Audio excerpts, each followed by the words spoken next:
passion et de ma passion pour la mer, parce que je suis breton, né à Reims, c'est-à-dire dans le pays du Champagne.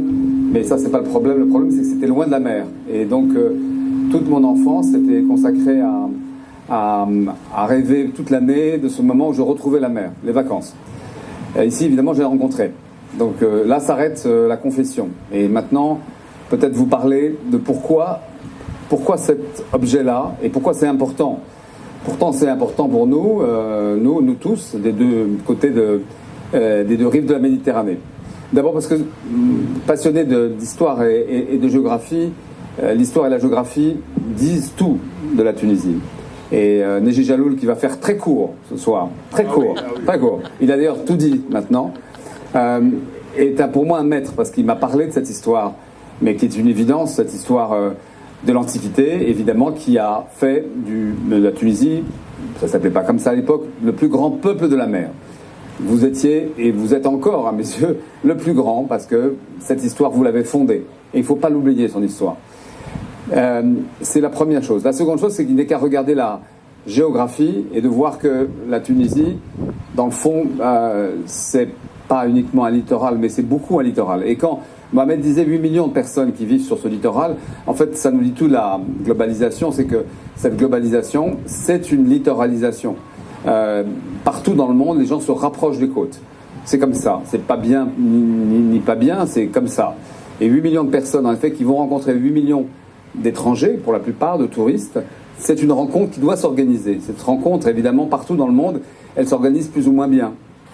Le tourisme a ses vertus, il rapporte des devises parfois, mais aussi il apporte des pollutions, il apporte des dégradations. Et la question de l'environnement, évidemment, des changements climatiques, la question plus généralement environnementale est centrale aujourd'hui.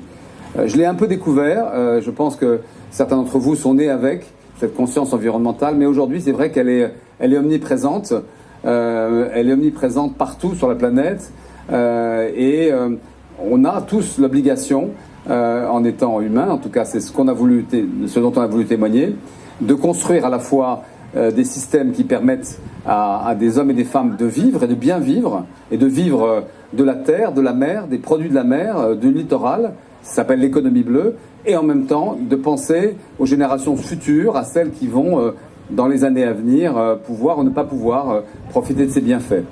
Aujourd'hui, l'économie bleue, et je l'ai beaucoup appris grâce aux rapports qui ont été faits par l'ITES, je salue non seulement Neji Jaloul, mais Kaïs Amami et toutes les équipes ici qui ont travaillé, c'est 12% du PIB tunisien. En gros, on met ensemble la pêche, l'aquaculture, le tourisme de bord de mer, et puis évidemment le transport, le commerce maritime, le nautisme. Ça pourrait devenir facilement 20%. C'est des enjeux économiques très importants. Le Maroc l'a compris, d'autres pays le comprennent plus ou moins tardivement. Cette conscience maritime, elle n'est pas évidente. Et pourtant, c'est un grand peuple marin. Pourtant, c'est le seul pays au monde dont la capitale a été fondée par une femme qui est venue par la mer, du Liban, à côté, de Tyr. Et pourtant, comme en France, cette conscience maritime, il faut l'activer en permanence.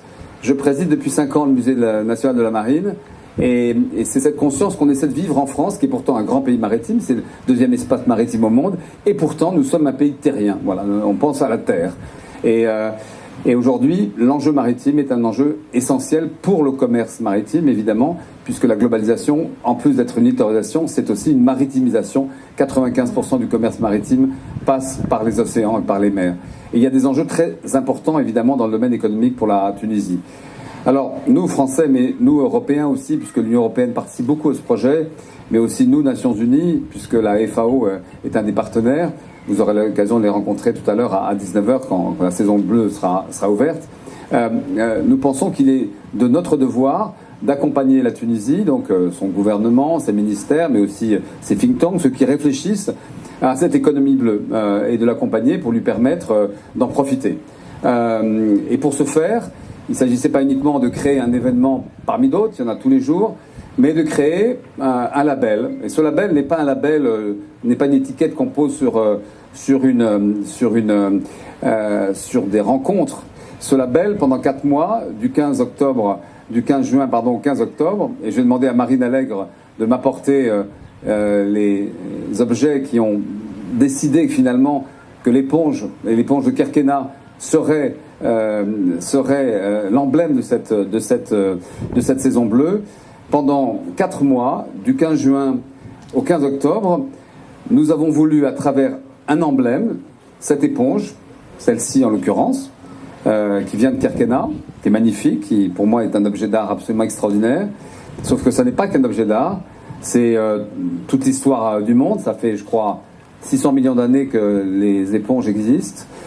C'est un être étrange, mi-animal, mi-végétal. Il vient de Kerkena. C'est un lieu hautement symbolique aujourd'hui, depuis toujours, mais depuis le drame qui a coûté la vie à plus de une centaine de migrants et probablement plus encore. Et cette éponge peut résumer le projet de la saison bleue. Elle est bleue dans notre logotype. Bleue parce que, tout simplement, cette éponge aujourd'hui, on peut l'acheter pour 5 dinars à Zarzis ou à Kerkena. Et que la même, mais en bleu, avec le bleu Klein, l'artiste Yves Klein, qui s'en est servi pour faire une partie de son travail de ce qu'on appelle les monotypes. Cette éponge bleue s'est vendue, je crois, sur le marché de l'art chez Christie's il y a à peine 3 mois, 4 mois, plus de 2 millions de dollars. C'est dire la valeur de l'éponge, c'est dire la valeur du végétal, c'est dire qu'elle résume l'histoire, cette éponge, qu'elle résume la géographie, qu'elle dit beaucoup de ce que nous ne devons pas abîmer. Et aujourd'hui, cette éponge, c'est aussi un sujet social, c'est aussi évidemment le sujet des pêcheurs de Kerkena, la difficulté d'exporter et la situation de paupérisation, non pas uniquement à Kerkena, mais en général des marins-pêcheurs un peu partout dans le monde. Alors, cette éponge que je vais remettre à Mourad, elle permet de rapprocher toutes celles et tous ceux, toutes les bonnes volontés, car vraiment, l'objet de Massy, c'est des bonnes volontés. Et ces bonnes volontés, ce sont des festivals, ce sont des rencontres scientifiques, ce sont des rencontres économiques, ce sont des festivals qui célèbrent des arts traditionnels, de la pêche, par exemple, mais ça, vous les connaissez mieux que moi, à Kerkena ou ailleurs, j'ai découvert vraiment des pêches qui méritent de rentrer au patrimoine mondial immatériel de l'humanité, parce qu'on ne les trouve qu'ici, ces techniques de pêche très ancestrales. Et puis en même temps, c'est de l'avenir, c'est des ports, c'est de la plaisance, c'est du nautisme, c'est des bateaux, c'est Rades, c'est tout ce que vous connaissez. C'est extrêmement vivant.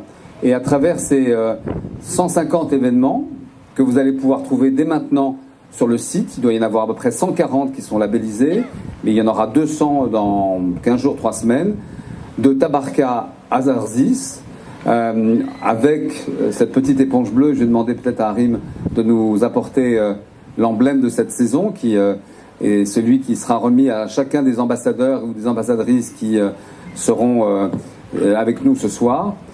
Cette petite éponge, merci beaucoup Rim, cette petite éponge bleue, voilà, ça c'était l'éponge originale, elle est devenue bleue. Elle va figurer sur un certain nombre de messages, elle va être le lieu de rassemblement, de rapprochement, de ralliement de toutes celles et tous ceux qui pensent que la planète le mérite, que la Tunisie a cet or bleu sur son littoral. C'est une immense valeur, que ça la distingue aux yeux du monde, dans l'histoire, dans la géographie, et qu'évidemment il faut faire un travail important et se rassembler. Alors, au-delà de la saison, qui permet de rassembler à la fois des initiatives économiques, des hôtels, mais aussi, je l'ai dit, des festivals. Le point de rencontre de tout ça, c'est de se dire que la Tunisie mérite, et évidemment qu'elle le mérite, mais qu'elle doit l'avoir, elle doit avoir un grand rendez-vous international. Ce grand rendez-vous international, qu'on ne trouverait nulle part ailleurs, il est celui de l'Euro-Méditerranée. Et la Méditerranée, depuis des millénaires, évidemment, fabrique des constructions de gouvernance, aussi des systèmes, je pense notamment à l'Union pour la Méditerranée, à toutes sortes d'objets qui sont plus ou moins efficaces et qui permettent plus ou moins aux deux rives de se rapprocher.